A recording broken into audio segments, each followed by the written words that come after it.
A small boy runs desperately through the alleyways. He is being chased by 4 boys and is soon caught, beaten, and robbed of his coin. They then call him a bastardo and leave.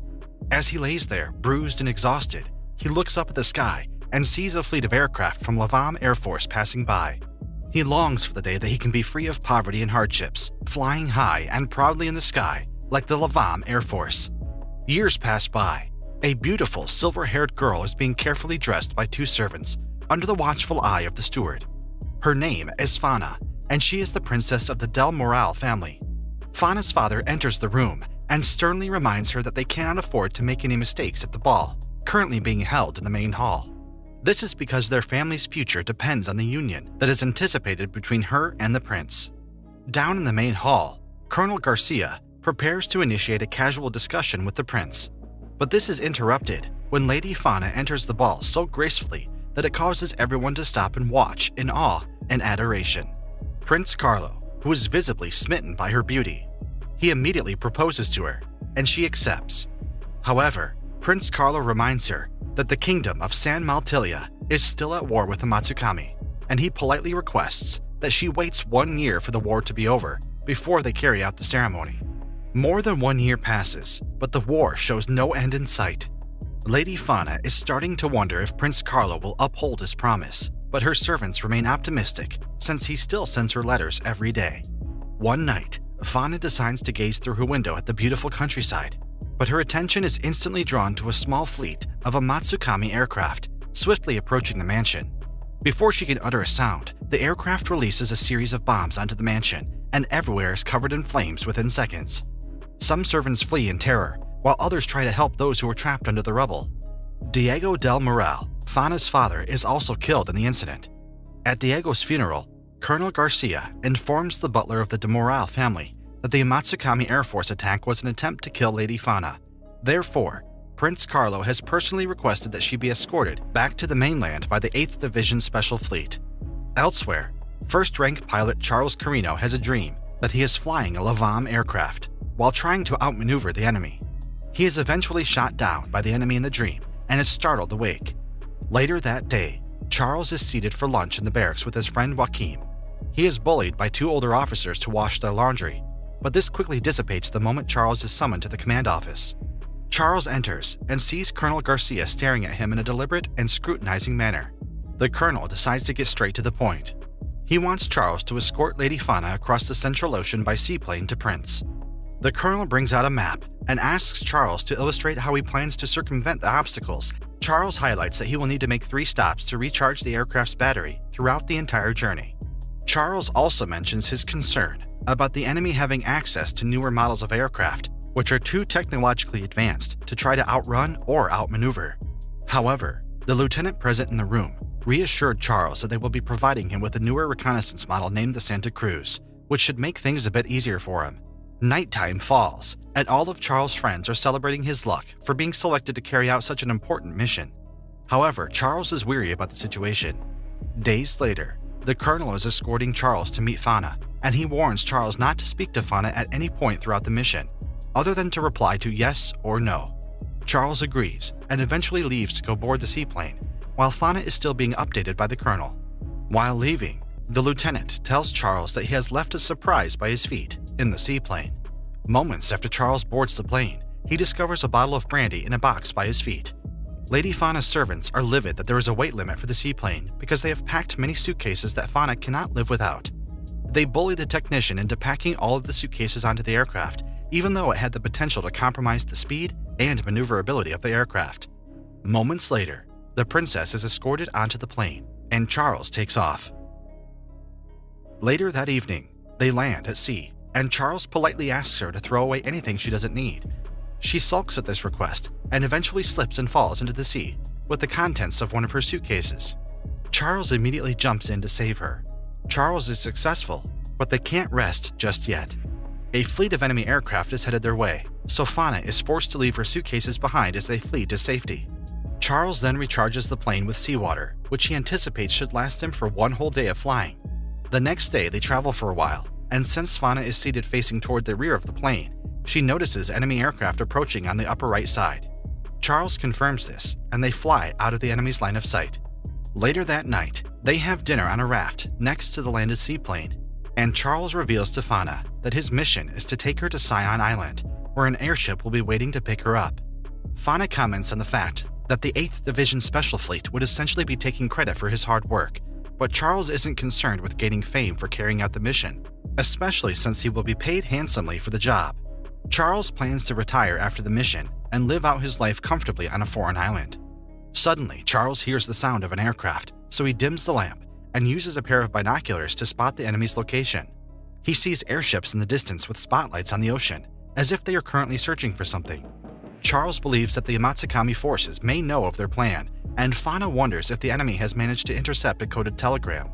She then reveals that Prince Carlos sent her a letter via a military telegraph, commenting on his disapproval of the plan to transport Fauna alone to Scion Island without the protection of the guard. Charles realizes that their plan may indeed be compromised, and he becomes upset at Prince Carlos's careless action. Charles eventually regains his composure and decides that they just have to be extra careful. He encourages Fauna to be vigilant to spot any enemy aircraft approaching from the rear of the seaplane, since if they notice the enemy early enough, they have a good chance of being able to escape. Charles decides to head to the seaplane to sleep, and Fauna falls into the ocean again while rushing towards him to tell him something. He saves her, and she tells him that he should sleep on the raft with her since sleeping on the seaplane might be very uncomfortable. Charles realizes that he has been doing a lot more talking to Fauna than he is supposed to. He has a flashback of his past, where he is a young child being bullied by the royal groundskeeper for being a bastardo and for having the audacity to work at the royal mansion with his mother. He is later comforted by Fauna, who was also a young child at the time. In the present, he drifts off to sleep. It is clear that Fauna doesn't remember their past interactions. The next day while they are flying, Fauna notices a distortion in the clouds, but doesn't understand it. Charles is immediately alert because from experience, he knows that airships cause distortions of that nature. It's too late. 8 large enemy aircraft descend from right above them. They are surrounded. The enemy fires missiles synchronously, and Charles maneuvers the seaplane in a way that causes some of the enemy's missiles to collide with one of their own aircraft. Fauna watches on as dozens of Amatsukami mercenaries fall from the damaged airship to their deaths. Charles is also wounded by the firepower of the new type of enemy aircraft. He loses consciousness, and the seaplane begins to fall while being fired at the new type of enemy aircraft. She grabs the machine gun located at the rear of the seaplane and presses the trigger, but nothing happens. Charles awakens and uses the overboost function that is a unique feature of this Santa Cruz. They increase speed, but the enemy is relentless. A chase ensues, and the enemy pilots are forced to admit that whoever is flying the seaplane must be a highly skilled pilot, since he is able to evade them for this long. The new Type Division 6 fleet eventually receive a command from their colonel to return to the main ship because they have ventured too far. The enemy gives up and returns to the main ship. Charles is almost overcome by his wounds, but manages to pass the Great Falls and crash land the seaplane into the water. Fauna treats his wounds, and Charles eventually awakens to see a half-dressed Fauna looking directly at him. While he was asleep, she cut her hair. Charles takes a look at the damage done to the Seacraft and concludes that he needs to try to repair it. Fauna is determined to help, since Charles is injured. They spend a few days in that remote location, fixing the plane and getting to know each other. One evening, they are sitting next to a cliff overlooking the seaside, and Fauna hums a tune that Charles knows all too well. His mother, Chise, who was Fauna's maid at the royal mansion, used to also sing that song to him at bedtime as a child. He tells Fauna that he used to work in the inner garden of the mansion, while his mother worked inside the manor. Fauna realizes that Chise is Charles' mother, and later tells him that when she was younger, she was afraid of the dark, but Chise would always come to her room and sing to her so she could fall asleep. However, one day Fauna's father realized this and fired Chise on the spot. Fauna still feels guilty for being the reason Chise was fired, but Charles comforts her and lets her know that his mother cherished her time working in the mansion. However, he tells her that Chise passed away not too long after being fired from the mansion. Fauna is overcome with guilt and begins to cry. Charles comforts her, but Fauna says that she doesn't want to return to the capital. Fauna declares that she wants to travel to a foreign island with Charles and live a quiet life. Charles tells her that it is important for the kingdom's people if she is brought to the capital as promised, and Fauna becomes upset. She grabs the bottle of liquor left to Charles by the lieutenant and begins to drink furiously. She calls Charles a coward and becomes careless with her words. She then forces Charles to dance in her drunken state and after the two fall over, he realizes he might have feelings for her, but doesn't outwardly acknowledge this. She cries, and he eventually sings his mother's lullaby to Fauna as she falls asleep. The next day, they prepare the seaplane for flight. Charles mentions that he expects the enemy to be patrolling the area in search of them, and Fauna asks him to show her how to use the machine gun at the rear of the plane. During flight, Charles shows her how to remove the safety, but the enemy has already begun pursuit. 7 air cruisers surround them and fire relentlessly. Charles manages to outrun them, but soon notices a Sol Amatsuvian fighter plane preparing to duel with him. As the duel is underway, Charles realizes that the Amatsuvian pilot is also very highly skilled. The enemy pilot is able to match every maneuver with ease, so Charles pulls out his ace move. Charles powers the seaplane into the sky and does a sudden nosedive that catches the enemy pilot off guard. However, the enemy also has an ace up his sleeve and counteracts by flipping his aircraft so it balances out right behind the seaplane. Charles is stunned. He knows they are done for, but Fauna has her own ace up her sleeve. She lines the enemy up in her sights and fires.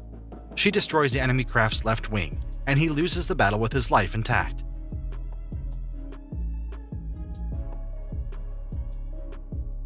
They reach Scion Island and wait for the arrival of the Lavam airship. Fauna asks Charles to come with her to the mainland, but he tells her that it is not possible. She becomes upset and asks if he isn't affected by the prospect of never seeing her again. Charles is unable to respond. The Lavam airship arrives. Charles and Fauna give each other heartfelt goodbyes. Soon after, Charles is struck down by a Lavam mercenary who pockets some of his reward before dragging Fauna back to the airship with 2 other mercenaries. Fauna is outraged because Charles remains kneeling until the airship departs. However, she becomes elated when she sees the Santa Cruz flying alongside the Lavam aircraft. She forces the Lavam mercenaries to step aside so that she can say goodbye to Charles. She reaches the deck in time to see Charles maneuvering around the Lavam airship and releasing his gold coin payment into the air, which fell like gold dust into the sky. He then flew off into the sky, like a proud pilot that he always dreamed of being.